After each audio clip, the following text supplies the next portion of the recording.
This is a critical time in our culture. This is a time to come together as a community. Addiction, alcoholism, 1 in 4 families. Blair County alone, the county I live in, 500,000 opiates being dispensed in 1 month. Month after month after month. 500,000 opiates. This is a real thing. It's a time to openly discuss this problem and to work together to find solutions. Hope is what I needed. I needed to start listening, and I needed to start applying it. I had to make changes. I had to take action. This has been Dave's story, but it's also the story of countless others.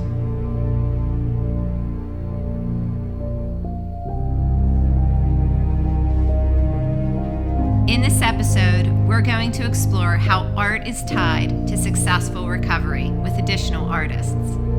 You will hear their stories of addiction and recovery.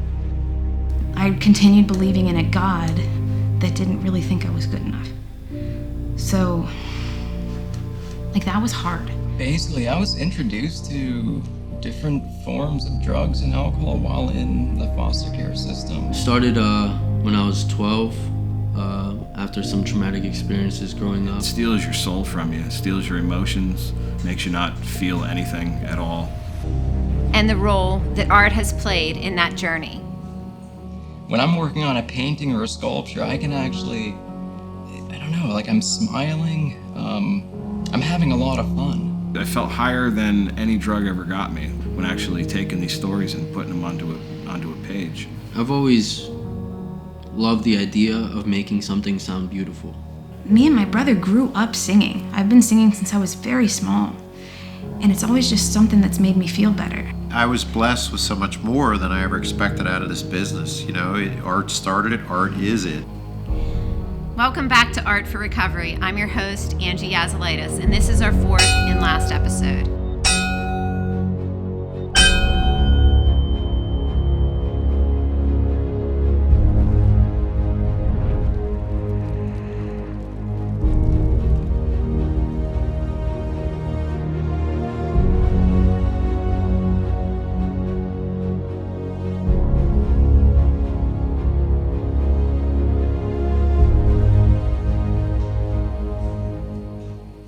My parents lost their rights. I have 7 brothers, sisters. We all got adopted, separated. A slew of grandchildren, and I was the one with the weight problem. The only one with a weight problem. I never wanted to do drugs. I just wanted to escape myself. I wanted to escape my feelings.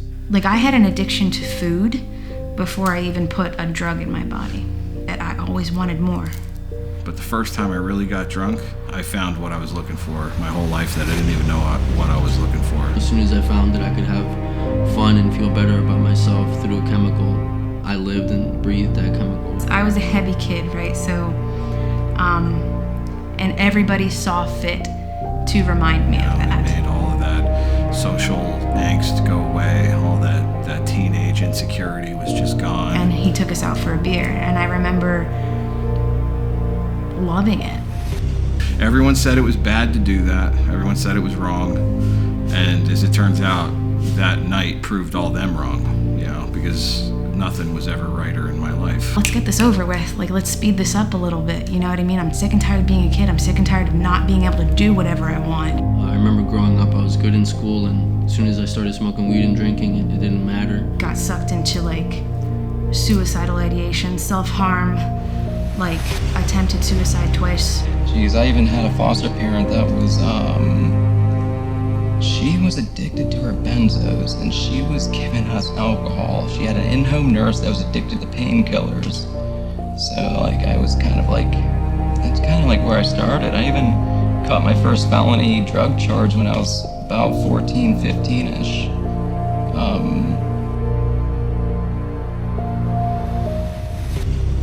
Got kicked out of school, and the beginning of 8th grade, I assaulted the principal. I didn't even really like the taste, but I kind of loved that I got to, my friends aren't even doing this yet. I got to take that leap into adulthood, into something I shouldn't have. When I was about 15, I went to my first juvenile placement. My lying was prevalent from the beginning. I loved to lie as a kid about shit that didn't even matter. I don't know, during those times, I didn't even see it as a problem, really. I was a kid who was just never happy with what I had. crime started getting more serious. The drugs got crazier. And everything I said I would never do because that's bad, slowly the curiosity would build and I would then do it. Up until I was cooking methamphetamines in the coal banks. Edinburgh University. I went there for not even a semester before I had a withdrawal from all my classes. Developed a really big heroin problem. Because I didn't want to feel the way I was feeling. I didn't feel normal. I couldn't feel happy, ever. Like stealing here and there became breaking into homes, robbing people. Like that time on, it was, I don't know, I never really could get my shit together. Why I talk about it is because substances didn't have anything to do with it. Some of it, like, I attempted that stuff when I was completely sober. My friends kind of started pulling away. Everybody started pulling away from me because everything I did to extremes. I was in a psychosis and I attacked my family. I get that insanity. It's and it's weird. It's you actually know that you're insane, but then again you don't. It's very odd.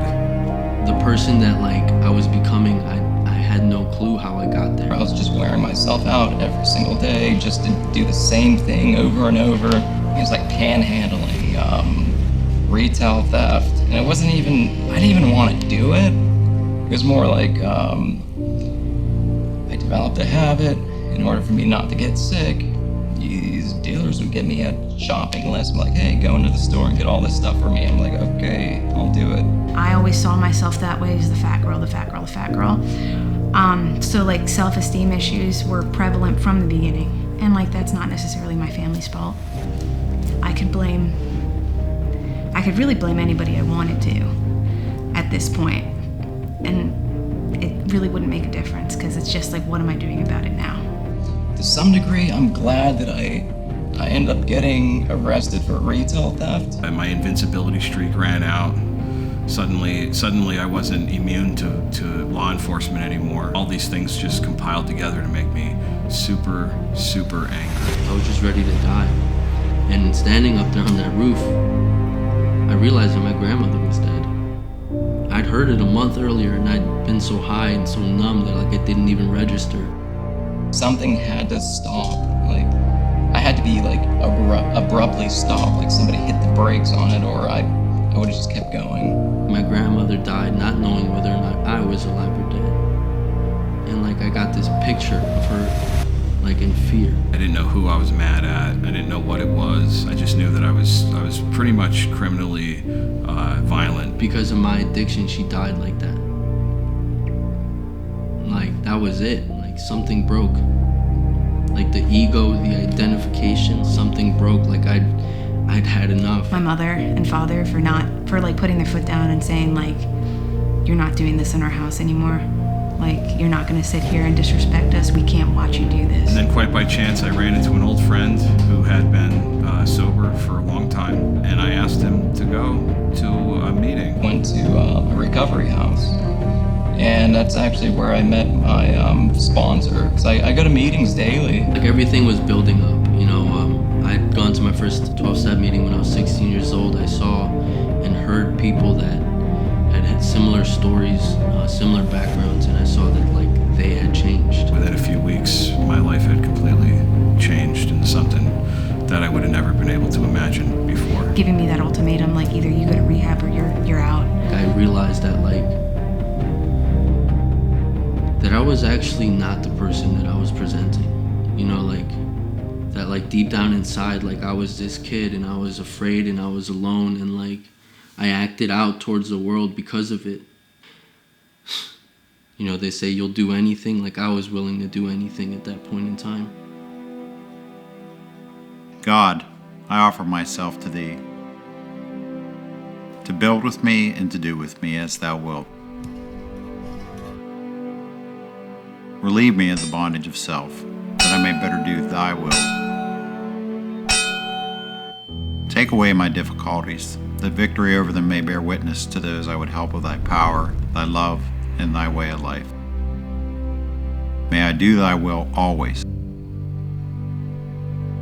My Creator, I am now willing that You should have all of me, good and bad. I pray that You now remove from me every single defect of character which stands in the way of my usefulness to You and my fellows. Grant me strength, as I may go out from here to do your bidding. Amen. A good friend said to me that God is the creator, and we also create with art. It's a powerful thing, and it brings people to new realities of their life, a new way of seeing things that is beyond anything they were finding with drugs or alcohol. You know, God got me sobriety.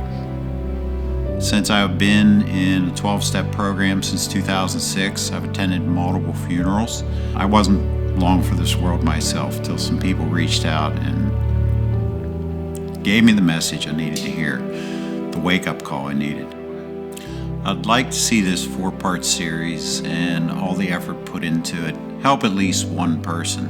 There's an epidemic out there, and it's much past due to bring these topics out into the open with addiction and alcoholism. It's real stuff. My customers, sooner or later, the ones that have me do multiple designs or have me do significant work, sooner or later it comes out who I am, because that's how they're getting this work. That's how they're getting this talent. I had to get sober first. I was pretty worthless. Welding and cutting and trying to make designs drunk. You know, there was a lot of stuff getting cut apart the next day. And what was grand and beautiful the night before was pretty pathetic the next day. And then like active addiction happened, and then I only thought I could sing when I was wasted. Now I can feel spiritually that I'm suffering when I'm not singing. I'd say my main form of art is writing. That was my first escape as a kid. I started with writing. I would fantasize all the time about these like fantasy worlds and stuff, and I mean half of my life was probably spent in these places that don't even really exist. It's almost like I was charting my journey of recovery through the pieces I was creating. I've always thought of myself as somebody who like found music to be an escape. And I started trying to write them down after I got sober. There's one I did when I was an inpatient. There's one I did when I was in a halfway house. Another one that I did when I was in a recovery house. The greatest benefit I've gotten from writing so far is writing down my prayers. I just wanted to see how my mind was changing, how I was developing through the process. I can look back on things that I've written and see growth. Me and my brother, I love singing with him. I love singing with him. He plays the ukulele. And like that's like the ultimate bonding experience. It's a temporary break from the mundane around here, I guess, out here. It helps me sort out my ideas. It helps me sort out my thoughts. It kind of breaks the mental chatter. Everything's just built around the stupidest things, you know, like money, image, you know, like it has nothing to do with who you are. And like I would just love the idea of like showing who I really am to people. It's the expression of who we are. It is who we are. Because I feel so good when I sing. It does empower me. Like, it just makes me feel better. A lot better. When I was in addiction, like I wanted to have like the immediate gratification. Let's say I have a block of stone and like I'm trying to sculpt it, right? Basically, I'm seeing instant results. And I realized that like I have this huge yearn to take what's inside and put it out. It's like this huge need and desire for like people to see like my intimate self. When a person actually begins to create something of their own desire, that is them. That is the true them that's coming out. It's a very spiritual activity. I can't stop doing it. You know, I love it. I love art. And then, almost like addiction, that escalated. You know, I ended up getting a master's in creative writing and went on even farther in school, and then took up filmmaking and started writing scripts and making little movies and doing projects like this. You know? When you have a finished product, like when you finish something and you feel so good about yourself, so much self-confidence, it's an amazing feeling, you know, like you accomplished something. You can see it happening right in front of you, like the accomplishment. And life is pretty exhilarating, honestly. Art has been the thing that I went to twice in my life when I fell to addiction and alcoholism. You know, the message of truth, to reduce selfishness and ego and pity and, you know, everything that we did to keep fueling this addiction and alcoholism. It was craziness, but it was robbing the world of us, you know. We're good people. I do this about every time we film. I get emotional when I talk about sobriety and everything everybody did for me. We hope you've enjoyed this 4-part documentary, Art for Recovery. If you would like to get involved in spreading this message, please reach out to Fox Chapel Ironworks via phone or Facebook Messenger. It's all good stuff, though. It's good crying. It's the kind of crying you want because you're happy and you realize the good. It hits you. The episodes are available as a set and can be used to help spread the message of recovery. Thank you.